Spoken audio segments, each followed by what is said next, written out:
What's poppin' YouTube? It's your boy Josh. As y'all see in today's video, I'm going to be teaching y'all how to kind of avoid tariffs as a small streetwear clothing brand, or even as a clothing brand in all, no matter if you're big, small, or what.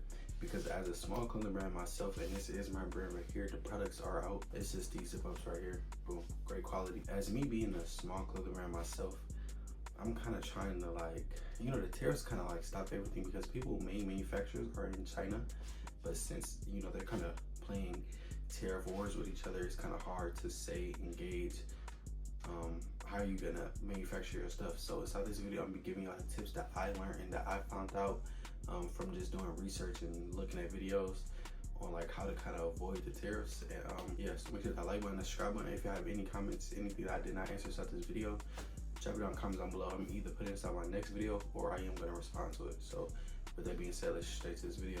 All right, so if you do not know what tariffs mean as like a small brand, let's say like you get like,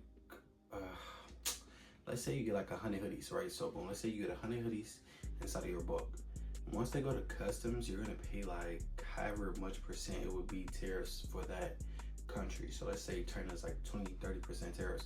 You're gonna pay 20 to 30%, I believe, more, or I think it's each individual thing. So per 100 or every single product for 100, you're gonna pay like 30% on it. I think it's like a set rate, something like that. It's like a calculator that you can put it in, but that's basically what tariffs is. It's basically just like a tax, extra tax on top of whatever you're paying to get it inside of the US, to get it inside of the country. So that's basically what tariffs is, just to get that out of the way. Now, the first way I say that you can avoid tariffs is just using a country with either no tariffs or a low tariff.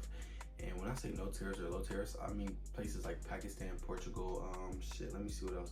Mexico, Canada, Vietnam, Bangladesh, just like France, different stuff that people that like higher end brands use, kind of go there. Because China is basically the normal for streetwear brands and like small brands is starting up, because like they're really accessible, but you can find different manufacturers in different countries that still do the same thing that your manufacturer in China will do.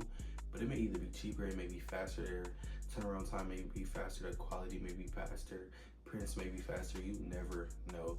So I definitely say do that. And just like comparing it, just compare the prices, just see like if you was to get it from this manufacturer, how much would it be?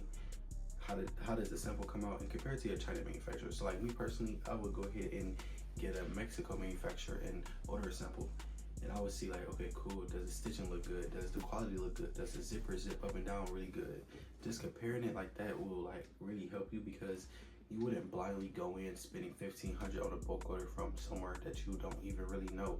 But you can test out. $150 is nothing when it comes to the clothing brand space. It's nothing but money inside this space. So with that being said, that's the first thing I would do. Try to find you a country that either has low tariffs or no tariffs, and try to work with them and work around stuff. And also, like, before we move on, you can get blanks, bro. Get blanks and just print them yourself. Like, you know, just order blanks, print them yourself to kind of get that like cost down, and or either get like a print owner like this, and then like you could just distress it yourself, so it's a little bit less of a price, and your price point is a little bit less per piece. All right, so the second thing I will say is to ship in lower quantity items. So instead of getting 100, you get 50 or 40 or 30, because I think like how I know as of right now, at least anything under $800 is not tariff, so it would not be any tax on top of that when it comes to the US.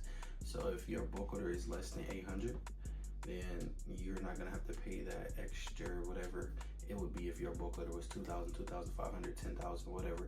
So try to like lower your quantity down to like a little bit, like the number below.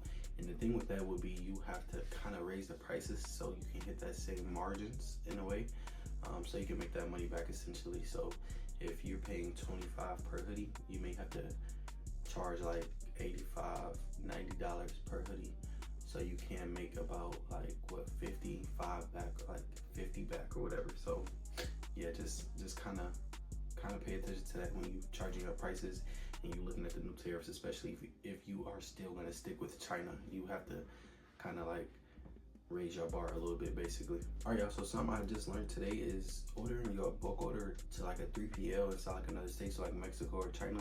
It's basically just not a supplier, but a supply chain that basically stores your products in their space. So basically you will order it there, and then all the orders will kind of like, you know, you would still run your brand, and then the orders will go to them too. They will bag it up and ship it from there to the customer. So instead of it shipping it to the US where the tariffs are a lot from China, ship it to like Mexico or whatever. The only downside to that is you would not be able to get it in hand and make sure everything is right as far as the zipper, as far as the print, as far as the quality, as far as anything, because as you see, the quality on this is really good. You wouldn't be able to see if this quality is good because, or I wouldn't be able to see if the quality is good because I wouldn't be able to get it in person. So that's the only downside to that. But the bright side to it is if you already have a product that you ordered before, you can just order it again and then go ahead and like run it like that. Instead of trying to get it to you, you just go ahead and let them do it. And the other downside to that is you're not handling any products. So it's kind of like a give or take type of thing, but definitely look into that because that is definitely a gem. All right, y'all, so last but not least is trying to get your manufacturer to declare your whole bulk order as samples. Now it is a risk in that with going through customs, because you know sometimes customs does open up your bags and open up your boxes. That's where your boxes come in there tore up or whatever. So I definitely say it's a risk, but at the same time it can help you. Some brands do it. So if you're gonna do it, and just know that you kind of have a caution, be cautious, and know that you may either waste your money or still have to pay tariffs and all. But man, it's a lot of stuff that you can do to avoid tariffs, as like I just said inside this video. But it's a lot of things that you just can't do. Like you can't you gotta figure out a way, bro. You could just try to print inside your city, try to order blanks from inside of the US and just printing them on demand and shit like that. So this is a couple shit that you can do. And I'm looking at it, a couple tools you can use is Simplify Duty. So that's for calculating tariffs. Import Yeti to research where other brands are like, where the brands are importing from. And also Flexport or ShipBob for freight plus logistics. So with that being said, man, that is my video for today. I hope y'all did like it. I hope y'all found it informational. I'm gonna try to get like some pictures and shit up. But like I said, man, my hoodies are out. They are out now. I'm not gonna restock them. So make sure if you do like it, make sure you get your hands on it. DM me, I will give you a personal discount code. And with that being said, man, it's your boy Josh in the Mint, and I'm out.